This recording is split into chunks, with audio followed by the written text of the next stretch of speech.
Hello, everybody. Today is another Heroes Next Door. Welcome back.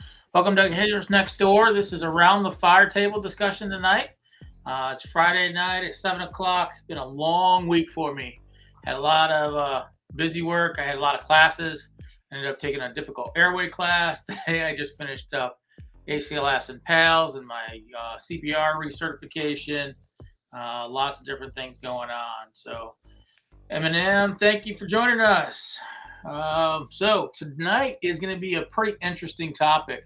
It is March, which kicks off Brain Injury Awareness Month, and we are going to have a guest speaker, former patient of mine and a friend.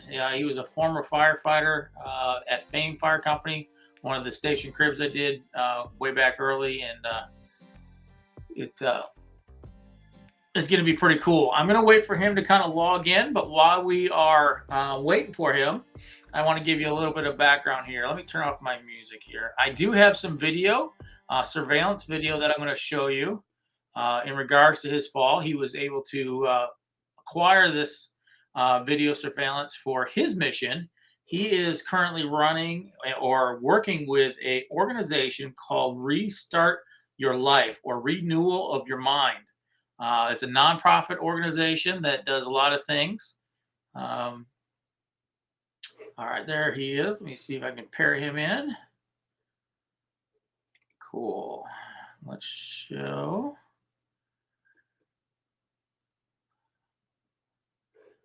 See if I'm going to pick him up here. Give me just a second, guys. I'm going to.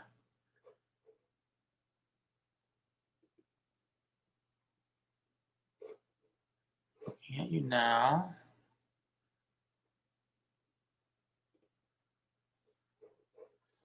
All right. Kevin, give me a second, brother. Not quite sure why you're not coming up.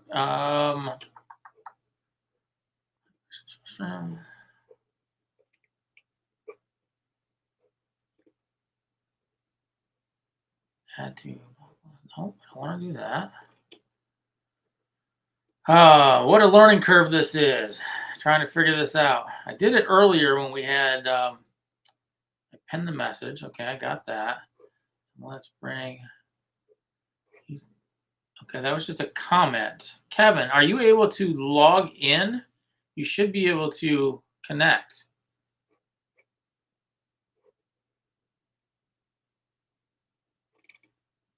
Let me see. Let me hide his comment here. Go back to chats. Oh, there he is. Here we coming. All right. We got you up now, Kevin. I got no video on you though, so we're gonna. I have an echo. Okay, Amy, not quite sure why I have an echo. Let me fix my mic here. Bear with me. Let's go audio. Expression advanced. All right, does that help with the audio? Hopefully it is. Kevin, are you there? Can't quite hear Kevin. I saw that he logged in, but I don't see him on the background. I know, Chuck, you're absolutely right. I need an IT guy. I'm learning. I'm getting there. Thank you for joining. We got 22 people on already. It's a Friday night. Thank you for taking your time out of your night and coming to talk to us at the fire table here. So let's see here. Okay, we're still having trouble getting you, brother. All right. While we're kind of figuring this out, I'm going to multitask here and give you a little bit of background. So Kevin was a firefighter for Fame Fire Company from 1986 to 2001, where he served as a lieutenant, captain, and trustee over his years. He was instrumental in the design of not only the layout of the new building that actually we did a tour of as they were building it, but he also helped design the fire grounds in Westchester, the fire building and stuff like that. So he's He's been very heavily involved in fire and EMS for many, many years. Unfortunately, in 2008, April 9th to be exact, or 19th to be exact, at 2:35 in the morning, his life absolutely changed. He was out having a good time with his friends, was coming down the stairs at a local bar, just tripped, missed the rail, and down he went, striking his head. Kevin, I'm still not getting you, brother. I'd really like to see if we can get you on here. I got you. You're logged. Do you have your camera up and your sound on? If I have to, I'll send you another link and retry again. So it was very important to me, as kind of the host of Heroes Next Door. You guys are obviously all the heroes, to bring you guys on and kind of tell your guys' story. And this is going to be one of those kind of stories. He sustained the brain injury. Didn't know if he was going to make it when he first happened, and a couple months after, he continued to struggle. But he's come a long, long ways, and now he's doing a whole bunch of stuff to really raise awareness. The app is not allowing me to gain access my camera or microphone. Not quite sure why. Are you on a PC or a Mac? So this is a message from Kevin. We're trying. If you guys have ever used Restream, that's what I'm using. He's got a PC laptop. Okay. We're trying to figure out how to get Kevin on board here. I guess I should have done a practice run with him earlier in the week.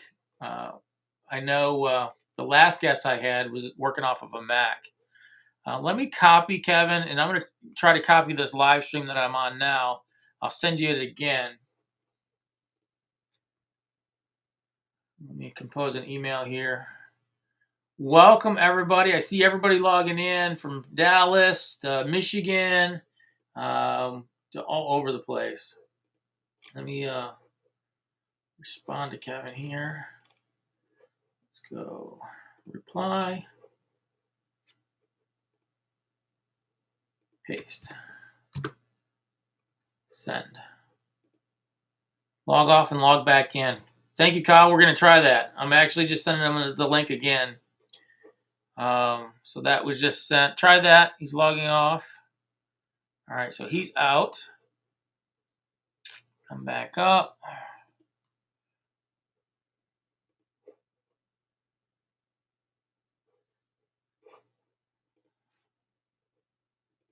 Pin his message.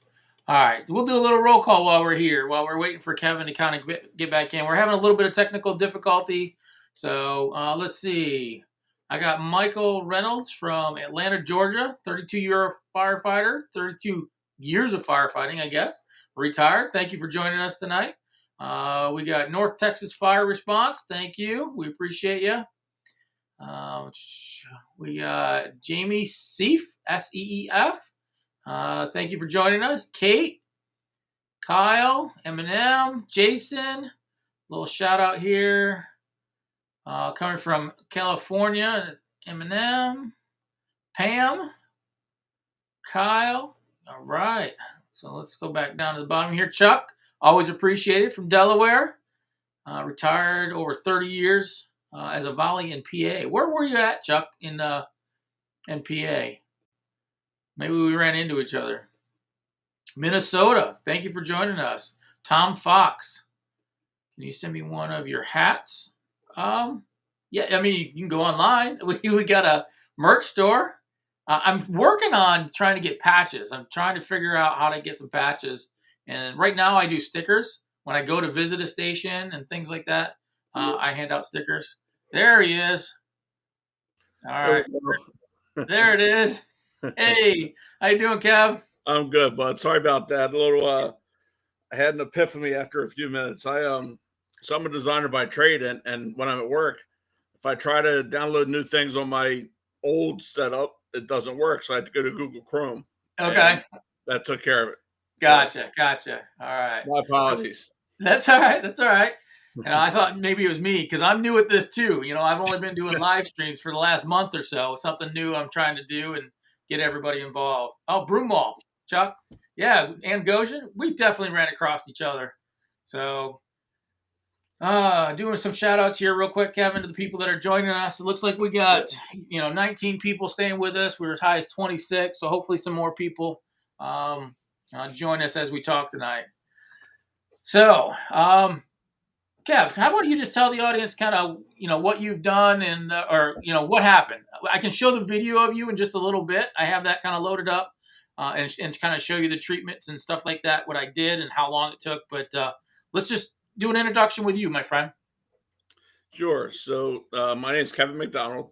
I'm a traumatic brain injury survivor from 2009. By trade, my full-time gig is I'm a architectural designer. I currently work for a steel detailing company. And then when I had my accident and I got back into life, I found out that there's not a whole lot out there for brain injury survivors, and I was a quote unquote higher level functioning. So, I was being told I was doing too well to get assistance, that kind of thing. So I decided to start my own nonprofit and stay involved, and that's turned into a major part time job, so to speak. Okay.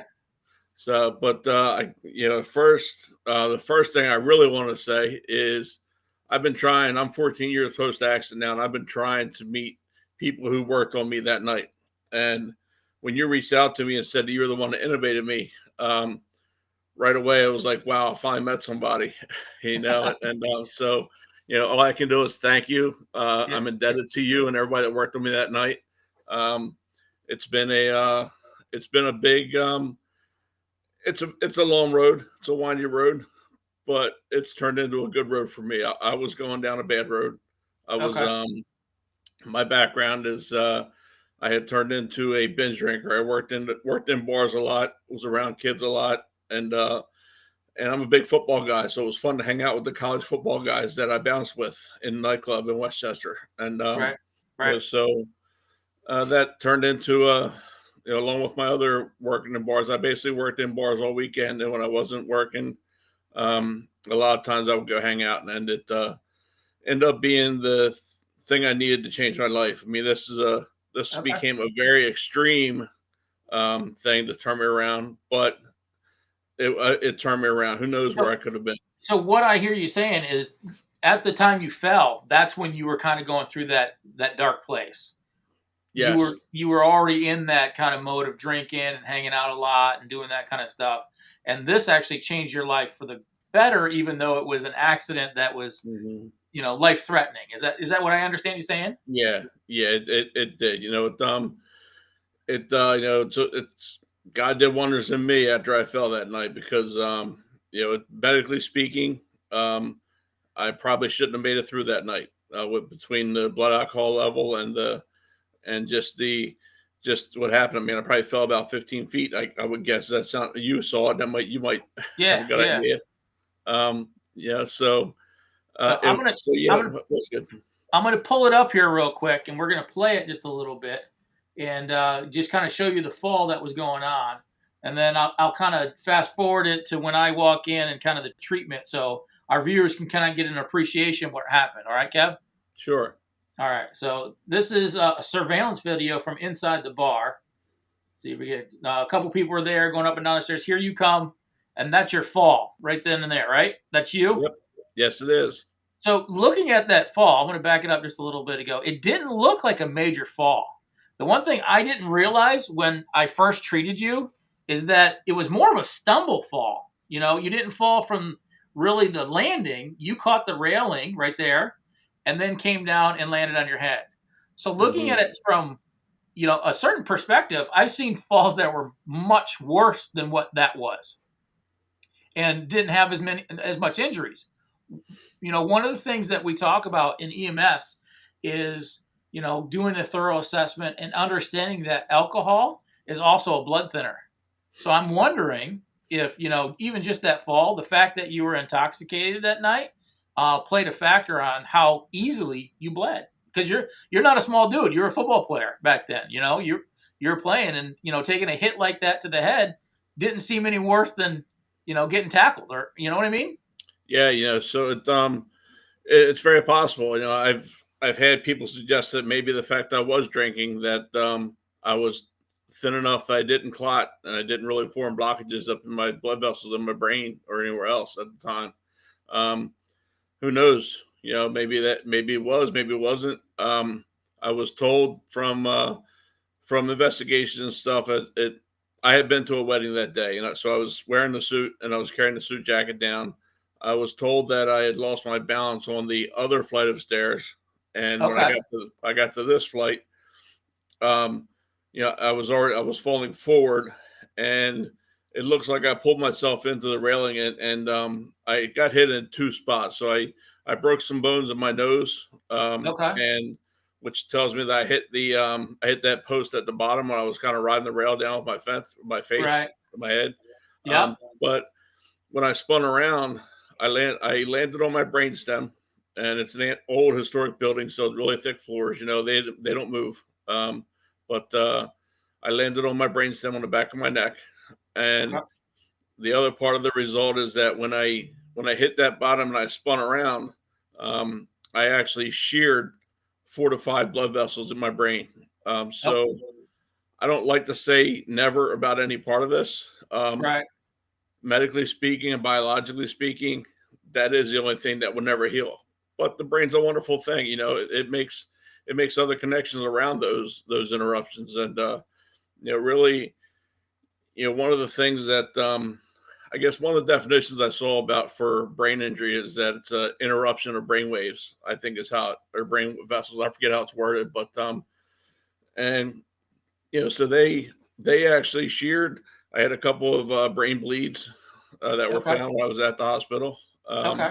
and I consider myself lucky. I really do. It's all Right. closed. They're all closed wounds, no open wounds, no surgeries.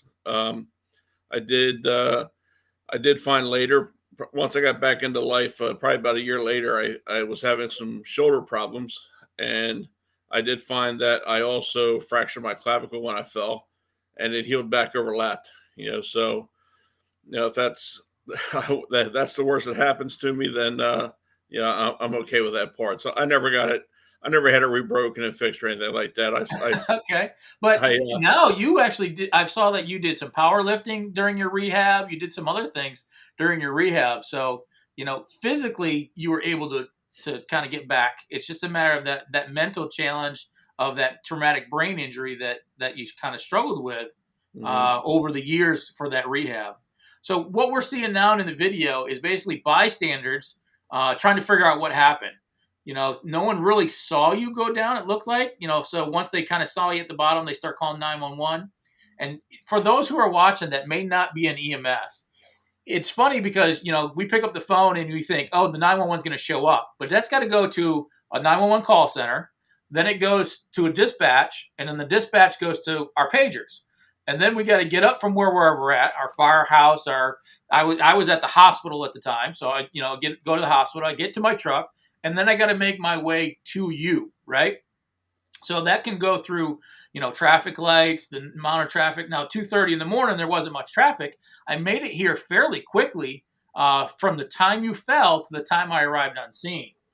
So these guys are coming here. They're trying to assess you. They don't know exactly what's going on. These are just standard bystanders. Are any of these your friends? Do you remember? They actually were workmates Okay. from the facility. Okay. Okay. So they called 911, and by the time I think I marked it here at 12:04. So 12 minutes after this surveillance saw you fall. Let me back it up here. 12:04. I come in. So the police officer arrived first. Here's our police officer in the corner there. See if you can see yeah, you can see that. So this is the police officer. And then here, that's me right there. So I come in, I do an assessment, and at this moment in time, I don't know if you fell from the top, fell from the bottom. I'm doing that typical assessment. Hey, are you okay? Are you breathing? Do you have a pulse? All those kind of things that are going on. I noticed pretty quickly that you're pretty critical. I had to get you kind of off the bottom of the stairs here so I can work on you. So we just kind of slide you out because your feet are still up on the steps, right? So there's no real way for me to get you on a backboard while you're still on the step. And I needed to kind of start treating you because if I remember right, this has been a while, but you were in that kind of snoring, slow respirations, that Kussmaul breathing that happens during a head injury. And that's why we intubated you. That's my partner that just walked in there. I don't know if you've ever met her. She's Carrie. Her name's Carrie. She works for Good Fellowship now. Great medic, great partner. Loved working with her. She comes in right away and starts, working as a team. Below us here are the other EMS providers. So looking at the timestamp, we're at 13 minutes from the time you fell to the time you start getting treatments and assessment. That's pretty quick. That's very good. So for those that are, watching, do you get there before? I did get there before GFAC. Most of the time in Chester County and Westchester, the medics did get there before Good Fellowship. GFAC is considered Good Fellowship. Chuck mentioned that. Medic 91 was a chase car vehicle. We weren't in MICU service at the time. So we got out much quicker. I ran as a single provider. The partner that showed up, Carrie, she shows up in another vehicle. And this is what at the Blarney Stone in Westchester, I think, or whatever one right on High Street. I don't even remember the name of it. But you were on High Street. So from the hospital to there, I think it's like 8 blocks, give or take, right, Kev? It's a little more than that, actually. It's probably more like 13 or 14 once you go to the edge of town, then go out of town, so to speak. So right. Depending on how you go, I guess you go Marshall to High, and it's probably 10 blocks. Okay. So what we're seeing here in the video is me doing that full trauma assessment. Even though you fell, we know you have a head injury. I have a girl, we're kind of in the way here in the video, but underneath us, we have a girl maintaining your airway, putting a C-collar on you, and I'm making you a trauma patient, right? Trauma patient, not trauma patient until they're naked in the patient. So right. Even though you were in a public facility, I got to make sure that you don't have any other wounds. You can see me feeling your legs, make sure there's no, broken bones or femur, fractures or anything like that. That is also going to be an issue. Make sense? Yes, it does. Yeah, you ruined a good suit. What's that? You ruined a good suit. Sorry, brother. We get that a lot. The only thing you don't want to cut, though, is those down jackets. Everybody's been on the winter calls, and you go to cut a jacket off, and those feathers go everywhere. We tend to take those off instead of cut them. So after this, I'm going to kind of hide us a little bit, Kev, so we can kind of see a little bit. We get stuck in the corner.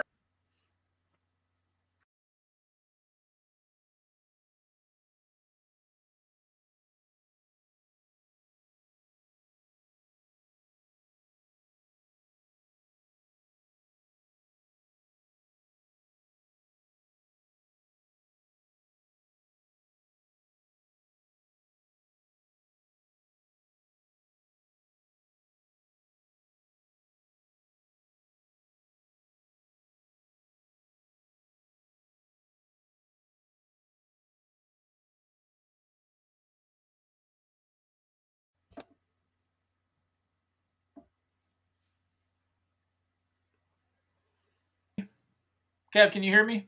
Yeah, there you are. I lost all sound from you. I lost all sound. Okay, so sorry about that. Technical glitch. So if I reduce us, we lose all sound. We learn. So what I was saying is that, let me pull this up again. I stepped away. You notice that I'm not in the film here. I stepped away. I called medical command, and I called for the helicopter. Because in Chester County at this moment in time, we don't have a trauma center that was close to Westchester. We either took you down to Crozier Medical Center by ground, or we flew you down to the city. And I knew that Jefferson or Hupp had the right abilities to take care of this kind of injury. So that's kind of why you don't see me in the picture at first. Carrie's putting an IV in. Our BLS providers, our basic life support, they're holding C-spine. And I'm also, you can kind of see the top of my head down here. I'm also getting ready for the intubation. You were definitely having trouble maintaining your own airway, being that unresponsive patient. So we had to square that away. And again, I'm going to pull up the timestamp here. We are at 17 minutes after the initial fall. We have the EKG on. We have a trauma assessment completed. if I believe right, I got the scope in my hand right there, getting ready to intubate you, and we knew right away that you didn't have any external bleeding that we need to worry about, but you had some major injuries. So, one of the things that I kind of preach is make sure that you get that assessment done. Make sure that you get a plan of action. Let me pause that. I think we're good there. We'll back him out, bring us back up. There we are. There you go. And there we are. All right. So, Good job. I'm learning the technology part. So, at 17 minutes, I intubated you and got you prepared to go to the helicopter, put you on a backboard, had the sea collar on, and sent you down to the city. The thing that we have struggled with, or that I struggle with sometimes, is having that follow through once we hand off a patient to either another service or a helicopter. We lose track of you. So the fact that you were able to, post this and we came across each other years later, is pretty amazing to me, to talk to a patient that essentially, in my eyes, was critical and didn't know if we were going to make it. Yeah. It's amazing. It's amazing on my side that I was able to get the surveillance. I was able to get the stuff to look back on it, because watching it kind of gave me some closure about what's going on. And and I really, I wasn't really back into life for 4 or 5 years after my accident. I was living on my own after a year, but I wasn't anything near what I used to be. And but I tried tracking down everyone that worked with me that night, because I remember from my years of the fire service, that very thing that you just said. We cut somebody out of a car and we give them off to you in the ambulance, and we don't see or hear from them again. So it would, and it's always nice to hear that, because I'm also a member of the Chester County CISM team, Critical Incident Stress Management. Yeah. And yeah. One of the things that that you hear a lot is the actual firefighters, ambulance people, etc. That helps them if they get that closure, that reinforces that they did a good job, they did their job. And I always, whenever I'm speaking to other brain injury survivors, I always preach go back to the facility and say hi to those that worked with you, because that will help them so much in their career, their life in general, how they feel, their worth, their own self-worth is, Right. it can take a hit, because in a place like Bryn Mawr Rehab, where I was sent, that's an acute care facility. So, so you go to, I was, flown to HUP, and now I went there as a John Doe. So no one really knew anything about me. My brother, who was actually a fire chief at the time, he was called by, you guys transported me to the Goodwill Fire Company, and that's where the helicopter picked me up. Right. So in Westchester, it's a little city. It's a college town. To kind of give our viewers a description, it's a college town with multiple restaurants and small streets, one-way streets. For us as the EMS, we have pre-designated LZs to land helicopters to send off. So the closest one to where this location was, at Hyde Market area, we had to go to Goodwill Fire Company, and they have a pre-designated landing zone for helicopters to come in. So this is a coordinated event between multiple resources, not just between 911 dispatching, medics, and EMTs that you saw in the video, but now we're getting helicopters involved, we're getting fire police involved, we're getting the police department involved, and we're getting the actual fire department in order to make the landing zones. Yeah, so because of the helicopter landing there, some members of Goodwill Fire Company, of course, they were called for a helicopter standby, and one of their crew members recognized me, and to get out of the ambulance. Well, they called my brother, and they didn't know where I was being sent to. So here it is at 3:00 in the morning or whatever at this point, and and my brother is trying to find me, and so he calls. From his intelligence from the fire service, he figures it's probably Jefferson or HUP. And once he realized that was a Penn-Star, the helicopter, then he got to HUP, no problem. But when he called there, he was told that they had just received 2 John Does from helicopter. One just died, one's about to die. And Wow. luckily I was about to die, so, um, so Whoa. I couldn't imagine that ride at 3 o'clock in the morning, not knowing if I'm going to be there and then not knowing if I'm going to be alive, Yeah. so I couldn't imagine what that was like. Thank God to the fire company members that recognized me and made that phone call. Right. And then the next day, I'm originally from West Virginia, so the next day my family had come to Westchester, come to Pennsylvania, and they all assembled. I'm told they were out at the hospital early afternoon or something like that, and they were basically told that if I lived through the week, I would have a minimal quality of life. Okay. Luckily, I'm beating those odds, and Yeah. I've been, again, by the grace of God, He does good work, and and he's done a good work on me. There's no doubt about that. Okay. Okay. Do you remember much of that night itself? I remember. I forget if I mentioned earlier. I had been at a wedding, so that's why I was wearing the suit. But so I remember. Last thing I remember is about 4 o'clock that afternoon. I remember going to the hotel where the wedding was and finding out that I was an hour early. It actually started at 5. Okay. So I went to one of the bars I worked at and had my first beverage. Last thing I remember is going to that place. I do know it kind of jogged my memory from talking to people that after the wedding reception, I went to one of those bars and walked uptown with friends. But there's probably about a month of my life that I don't remember anything about. I can tell you that I get images. One of the side effects of brain injury sometimes are nightmares and dreams and visions and stuff like that. And I get visions, and I'll ask my family about it or people that know me about it, and they'll say, "Oh yeah," like one vision I had was I was dreaming one night about people in blue uniforms walking in a hallway of a building I was in. Well, as it turned out, there were police officers in that hallway. I guess they had brought in some bad guys, and but evidently I'm remembering those uniforms because I described some of the actions that night. Okay. And one of the other images I get is all the time is a vision of being inside a van like an ambulance, and Okay. and when I describe that, it sounds like that is the vehicle that transferred me from HUP to Bryn Mawr Rehab at Malvern. So yeah, but yeah, there's about a month that I really don't remember. Okay.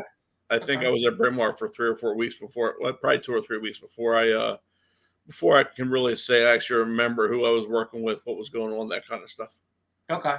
So back in 2008, when this happened, I'm kind of 2009. getting Sorry. 2009. I'm 2009. gonna kind of put you on the spot for age. I'll be 49 on the 19th of this month. So, about how old were you when this all happened?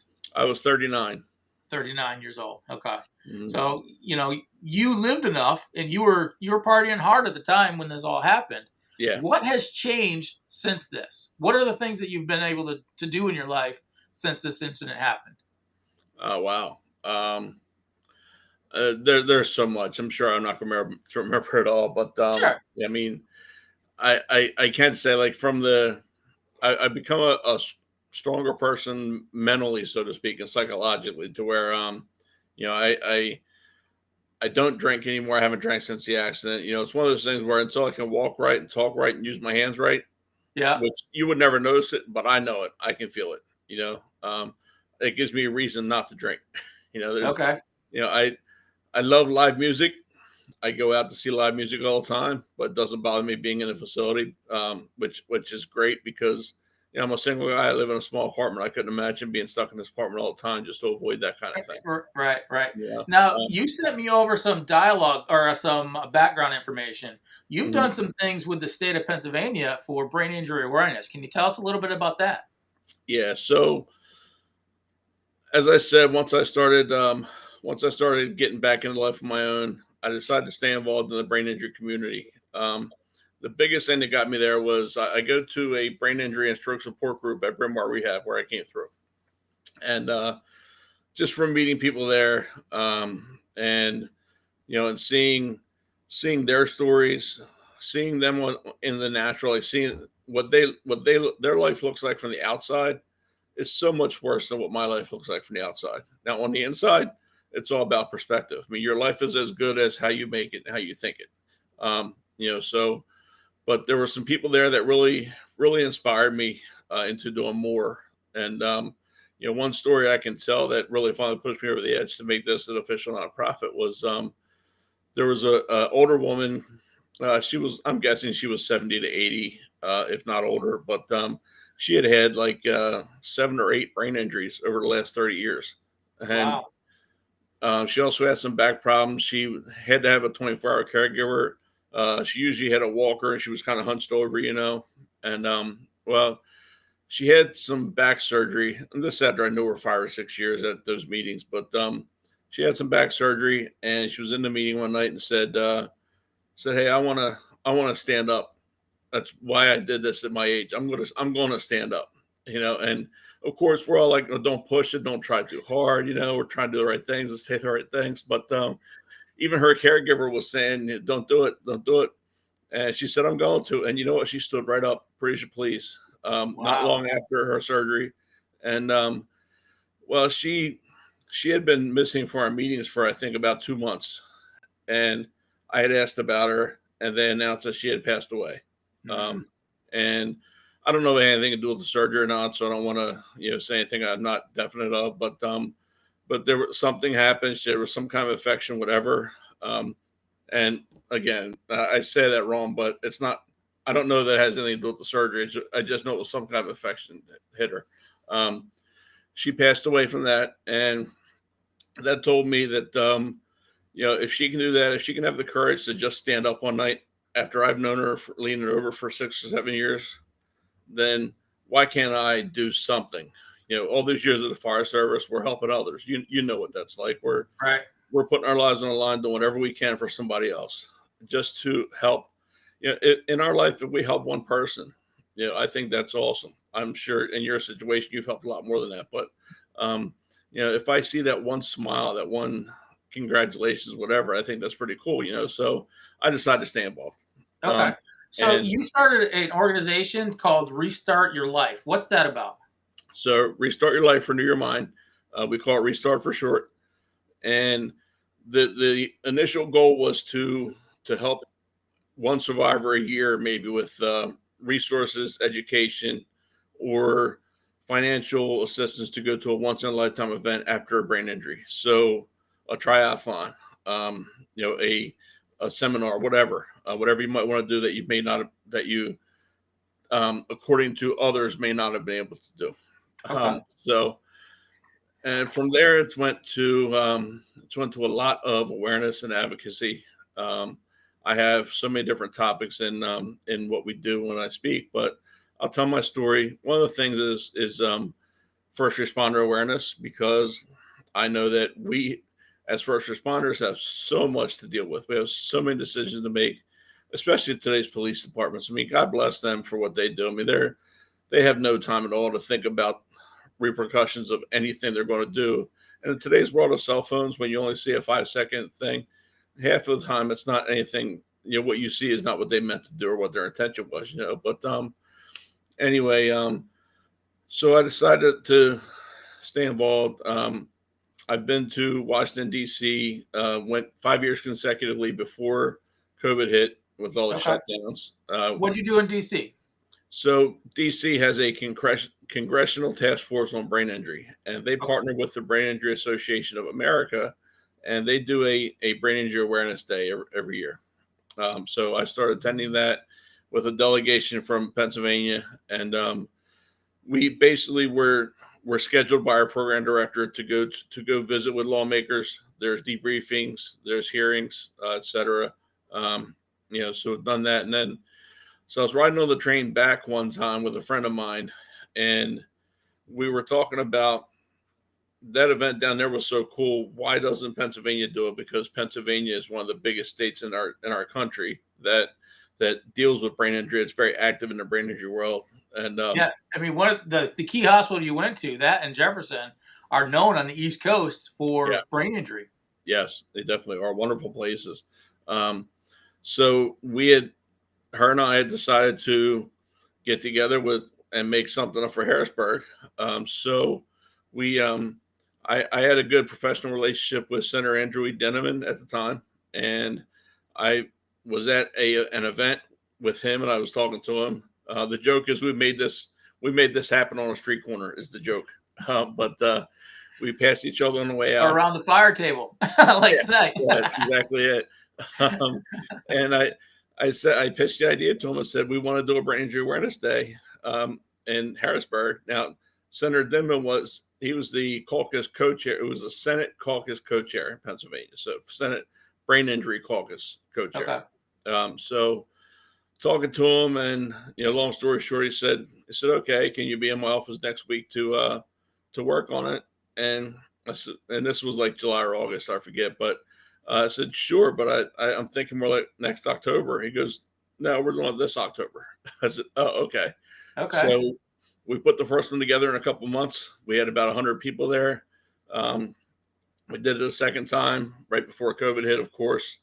And now the third one is scheduled on March 29th, and it's actually going to happen this time. But it's good. It starts at 10:30 in the morning. 10:30 to 11:30, we have a rally with, obviously with speakers and, our caucus co-chairs, that kind of stuff. Is this in Harrisburg, or where is the event taking place? It's in Harrisburg at the state capitol. The 10:30, the rally is in the main rotunda. Okay. And then after that, there's time for visiting legislators in the offices. The last time we went, we visited, I think, 30 or 40 of them. But so we'll do that. And then at 1 o'clock, there's a luncheon reception kind of thing. And then, at that, we kind of mingle with a lot of the staffs, the legislative staffs. And then 2 to 3, there's a panel discussion where we'll have a vestibular specialist from Bryn Mawr. We have a neuropsychologist that will do the monitoring, but I guess moderator is what you call them. And and we have 2 survivors and a caregiver that will speak. So that's the day in Harrisburg. That's March 29th, 2022. Yes, March 29th, a couple weeks, but 2 weeks or whatever it is. Okay. In Harrisburg. And this has been scheduled since last August or September we scheduled. And then of course we kept getting canceled because of the mandates and stuff. But right. One of the things I'm glad it's back open. I'm glad we're moving forward and doing these kind of good things. The fact that you were a fireman, you with Fame Fire Company for a long time, you did a lot of things before the accident happened. You were instrumental in the new design that they just put the live-in program, right? Mm-hmm. You helped design the fire school and some of the buildings over there. Yep. Are you back in the fire service at all, or how? I'm not. Yeah, okay. I'm not. I'm just on the system team. For the county. I would say that's inclusion in the fire service. I mean, that's something that we need. A lot of us go to these calls that are traumatic. The fact that, your brother is in the fire service and had to go through this, that alone can call for a SISM kind of reaction. Yeah. The fire guys that, took you out of the ambulance and put you in the helicopter and helped me with that, that can be very traumatic for any of us. We try to, put it in boxes and kind of put down our feelings because we got a job to do. But once that job is done, we really got to make sure we take care of ourselves. So, and the only way to do that is talk about it, with a SISM team, talking about it on, a round table at the fire table. That's a round table discussions. That's exactly what we need. So I want to appreciate you for the service that you've done and that you're doing for us. And you are in a brotherhood. The one thing we talk about when we travel the country is no matter where you're at, it's a brotherhood of a fire, EMS, and police. Of course, we're like, brothers, and we fight between police and fire and stuff. Right. But realistically, when it comes down to it, brass tacks, we're all brothers and sisters in the service, trying to do what's best. And we really appreciate you, coming on and telling your story. And hopefully someone kind of learns from this, What is one thing that you think you can say to our viewers that they could take away from this? Oh, wow. I mean, I know I'm putting you on the spot, brother. Yeah.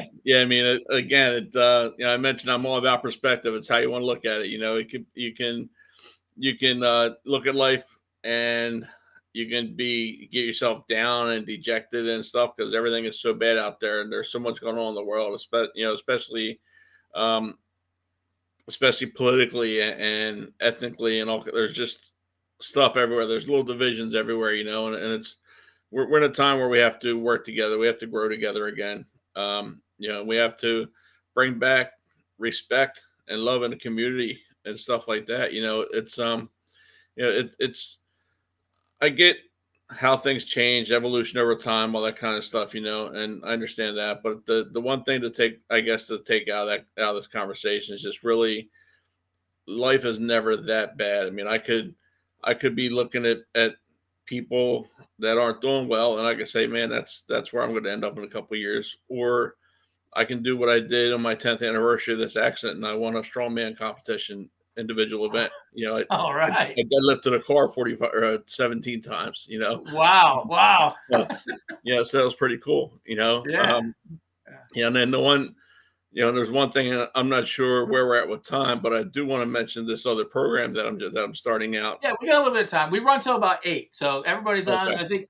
Let me look. We're up to about 44 viewers right now, so we're Okay. hanging in there. So go ahead. I'm not going to cut you off. That's for sure. Okay, good.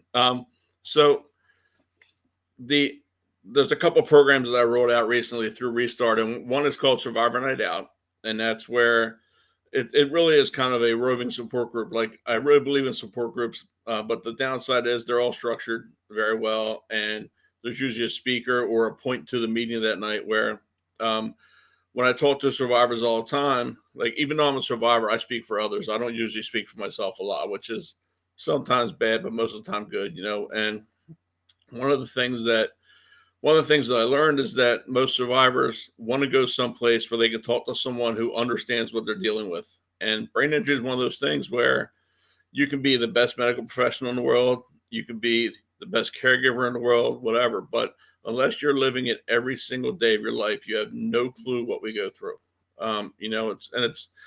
It's one of the phrases is the hidden injury. It's one of the nicknames, and you can't see it on a lot of us. There's 530,000 Pennsylvanians living with brain injury, and out of those, I'm going to take a wild guess and think maybe half of those you can actually see the brain injury or something physically wrong with them. The other half you really can't. So I started Survivor Night Out, and it's a once a month, it's a Saturday afternoon, and it's usually a point like a game day or a movie day or an event that has going on. Like when the Fame had their housing and dedication for the building and trucks this year, that was one of our Survivor Night Out events. We went to that. So that's a big thing. But the newest program that I'm really proud of, I had this vision last spring about I had been to a doctor's office, and I had went there saying I have some headache. I have headaches pretty strong. They're not migraines, but I had some headaches and some dizziness, and I was just off. I knew something was going on. So, went there and met with them, and kind of got I got the old adage of take a few aspirin tomorrow, take some Tylenol, Motrin, whatever you're allowed, and call me in a couple of days and let me know how you're feeling. And I pretty much flat out said, no, I'm not doing that. I'm here because I have to be because of my insurance. I want to go to a neurologist. There's something more than just a headache. And so as it turned out, I went to my neurologist, who I love dearly. And it turned out I had some vestibular issues. So, vestibular, for those of you who may not know, would be the inner operatives of your head. So it could be your eyes, your optic muscles. It could be inner ears, brainstem. And a lot of times they'll say it's what's the other word? Vertigo. A lot of times they'll say it's vertigo because it's very similar to that. But anyway, that kind of gave me the vision of we need to do something about this, because too many survivors are complaining about getting misdiagnosed, not diagnosed, and when they are diagnosed, they're not being told where to go. So information needs to go out there somehow. So I wanted to create this. I've called it a localized awareness program, and really it's at the county level, the city level, that kind of thing, where maybe we contact health departments. I try through the legislatures to get laws passed to maybe mandate more brain injury knowledge, that kind of stuff, through our doctors, whatever. So anyway, I was fumbling and debating myself about how I was going to accomplish this because it's so big and one person can't do it. And how do I get the people to do it? And as it turned out, I finally decided, ever since my accident, one of the things I do is I like to say is I stole the Nike slogan of just do it.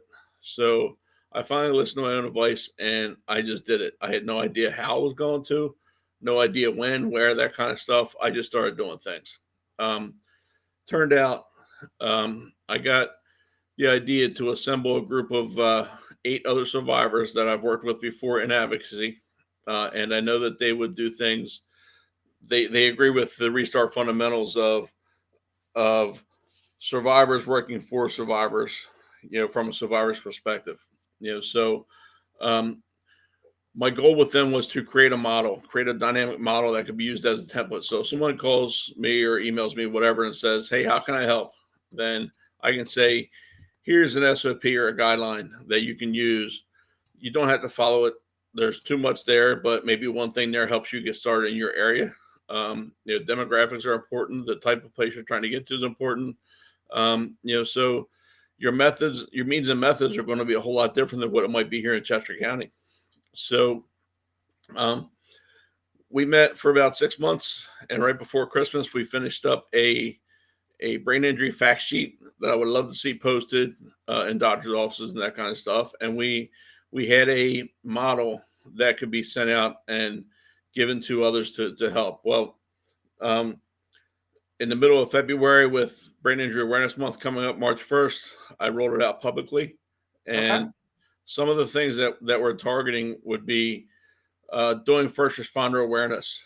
I had come up on an accident that's been 6-7 years ago, but I come up on an accident on a small road here around where I live, and there's a bend in the road, and there was somebody came around wide. There was 3 cars in an accident. I got there just as they're calling 911, so it was right away. But I did just like you would do. Went around, did the assessment, see what's there. That way, when my friends from Goshen Ambulance got there, who do a very good job, I could just give them a heads up on what's there, what I found. But at one of the cars, there was an older couple sitting there, and it's the usual accident scene with some moaning and the woe was me kind of stuff, and without making light of it, but that kind of sound and stuff, and a little bit chaotic. Well, the gentleman, I noticed his eyes were uneven, so I saw something was going on there, and I started talking to him, and he actually was very angry. I didn't know if he was angry at me, angry at the accident. I was assuming angry at the accident until I really got close to his face where I could see his eyes, and I said, "Oh, he has something going on inside his head." And so I asked if he was okay, or what are you mad about? Where are you hurting, etc. And he said, "Man, I just got my license back. I just started driving a couple weeks ago, and this guy comes around a turn wide and he hits me head on." Yeah, so he's upset about not driving. And I said, "Oh, why didn't you have your license, if you don't mind me asking?" And he said what I thought he was going to say. He said, "Well, I had a stroke a couple of years ago, so I wasn't able to drive, but I just was allowed to drive now." And I said, "Wow, man, you look awesome." I said, "I had an accident a couple of years ago. I don't look near as good as you." And all of a sudden, things just got really calm. Um, they're sitting on the road against the front bumper of the car. They had gotten themselves out of the car and they were sitting there. And he tapped his wife on the shoulder and said, "Yeah, we're good, man. This guy's got it. He's in good hands. We're in good hands, whatever." And so that also told me I need to teach about brain injury to first responders because you can interact with us incorrectly and we might come back at you strongly. We're going to be angered, frustrated, that kind of stuff. And a lot of times we're also going to appear drunk or slurring our speech, that kind of thing. I had an incident myself where I was being stupid when I was driving and I reached for something in my passenger seat. And I was on 202, which is a divided highway here in the area. And I stood back up and I was straddled on the middle line. And of course, the lights come on. And so I pulled over and a very courteous police officer came up and went through the whole conversation and everything. And I explained, I just reached over, grabbed something or whatever. And I said, I looked up and said, "Were you drinking?" what are you doing out this way? That kind of stuff. So I answered all the questions. I told him, I said, by the way, I live with a brain injury. I said, it's late at night. I'm going to slur my speech. I'm going to do things that will appear that I'm drinking. I said, but I'm not. And so he went back to his car with the license like they always do. And he comes back out and just does the usual, the PSA of, hey, pay attention to where you're driving. And he starts walking away and he goes, by the way, Miss Mcdonald, he goes, thank you for teaching me about brain injury awareness because I would have swore you were drinking. Yeah. So it's needed. It's definitely needed. So I developed I named this program called the LAND program, and we're targeting school districts, medical facilities, first responders, all kinds of different things. In the schools, I want to see it taught in some health curriculums, and the Westchester Area School District, Westchester University, and the Chester County Chester County, what they call it, the public training campus. They have all agreed to work with us and start inserting brain injury awareness into their programs. And I'm actually speaking at Chester County. We have it scheduled for the summer courses in May. I saw your recent event at the Delaware County Fire School with the high school kids, and I actually reached out to them because I want to get it put into them also. Right, very cool. Now, the other thing that happened most recently for us is the Pennsylvania, the Commonwealth, and we, have a Department of Health that kind of oversees us. They put a new protocol in for head injury and brain injury awareness and a whole new class. I've been doing this for 28 years, old man that I am, and it was the first time that they actually they talked about trauma, but they never talked very specifically about brain injury, what to expect, how to treat it. That's now in our state protocols, so that's also pretty cool. That's awesome. It's it's something that I'm not the only one that brought it up, but it's something that a couple of us brought up in the TBI advisory board meetings, I was told that it had been talked about. It's coming, kind of thing, and I guess it's coming is now here. So I think that's awesome. It's definitely something we want to keep working on. I'm going to fight for trying to get some funding for awareness materials, et cetera. Because right now there's none of that in the state. But the other thing that, and actually I'll stop rambling after this, but the one thing that I wanted to leave you with too, that I just thought about is, we've all been isolated a little bit because of COVID. Every person in the world got isolated. There's no doubt about it. And, when I talk to people about brain injury awareness, I compare it to COVID because now everybody knows what it's like to be isolated. Every one of us brain injury survivors, we are isolated a little bit. We're stereotyped. Many of us did lose self-worth. Many of us did lose our self-confidence, that kind of stuff. And once we get stereotyped and we're isolated a little bit more, then that sometimes kicks us over the edge. And I know there's we talk a lot about suicide in the first responder world, and suicide in the brain injury world is also a big thing too. It happens too much. So that's something else that we need to worry. Just in EMS alone, we've seen over a 300% increase of emotional disorders, severe depression, and stuff like that since the COVID pandemic hit. It's something that we're struggling with, trying to figure out how a lot of the hospitals are getting inundated with psychiatric emergencies due to the isolation issues that have happened. We get into our own little bubble, and maybe we turn to drugs and alcohol, or maybe we start self-pitying ourselves, and those are significant things. And what I hear you saying is that's what living with a brain injury is. Yes, it definitely is. And, even when I speak, I spoke all over southeastern Pennsylvania, and like I said, down DC. And, I tell them that right away, I don't care how big a medical professional you are and how much you know about brain injury, but you don't know enough because you don't live it. And there's, there again, perspective. So medical professionals that work with brain injury survivors or brain injury in general, they have the same goals as I do as far as gaining awareness and advocacy and stuff like that. But we're looking at it from two different sides. We're looking at it from two different sides of the coin, but the middle of that coin is where we always meet, and we're always going for the same thing. And I I actually struggled a little bit with that when I first started getting involved because I kept saying, you don't know what you're talking about. You don't think about it the way we do because you're not living it. How can you know? But once I started getting I like to say, get my wits about me, and I started getting little bit more, organized in my thoughts and that kind of stuff. I was able to understand that they do have the same goals. They're just coming from a different place than we are. Right. The Right. the downside though is where we are is what's important. We need to get up and put our shoes on every day. Those of us that go back to work, we need to be a little bit, I don't want to say unprofessional because it is a job and you've got a boss, but you eventually need to make sure they understand what your shortcomings may be, what your limitations may be, etc. Um, there's times where I just had to get up and walk out of my office and sit outside for 10 minutes. Right. And you know what? That's enough to put me back on track. And a Yeah. lot of people say, well, I do that too. Well, imagine waking up in the morning and not knowing who you are. Well, that's a brain injury survivor. That's what's going on in their head. So you're organizing all them thoughts.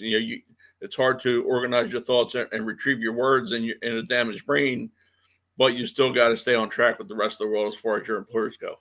Gotcha. All right, Kevin, we're at that hour mark. I appreciate everything that you've been telling us today. Thank you for sharing your story. It's not common for, patients, with the HIPAA kind of things to come on and talk about their stories and their struggles. So I really appreciate you coming on and giving us the opportunity to talk to you. I want to encourage you to stay strong, brother. We do have your back. Be part of the fire company like you are, either it's through CISM or advisory. Keep teaching us, keep, going out there, hitting the fire companies, hitting the EMS companies and teaching us about what it is, because we're only going to get better if people are willing to offer that. So thank you very much for coming on. And, we look forward to March 29th at 11 p.m. in Harrisburg, right? Yes, definitely. Thank you for all your support. Yeah, not a problem. So we'll catch up to you later, okay? We'll keep in All right. touch. Thank you, sir. All right, take care. Bye. All right, so this was Heroes Next Door talking about Traumatic Brain Injury Month coming up. That was Kevin Mcdonald, a patient of mine from way back and a friend of mine from the fire companies. This is Around the Fire Table with Heroes Next Door. Do us a favor, hit that subscribe, hit that notification, and keep building this channel. The last couple of weeks we've had a downshift in views. I'm not sure what's going on. I don't know if it's an algorithm problem. I'm actually not sure if these lives are interfering with our viewership. So one thing that I do want to say is I appreciate everybody that comes on, logs on, watches with me on Friday nights. As I'm trying to develop this program, I'm not sure if I'm going to do it every week. I'm not sure if I'm going to do it once a month, but I definitely want to keep involved. I want to have this discussion. I've been watching your guys' chats on the side here while Kevin was talking. I appreciate everybody talking to each other. This is not just about me giving information and talking to you guys. I wanted it to be that fire table. I want you guys to kind of talk about things on the side also, but also give you some information. So I really appreciate you tuning in.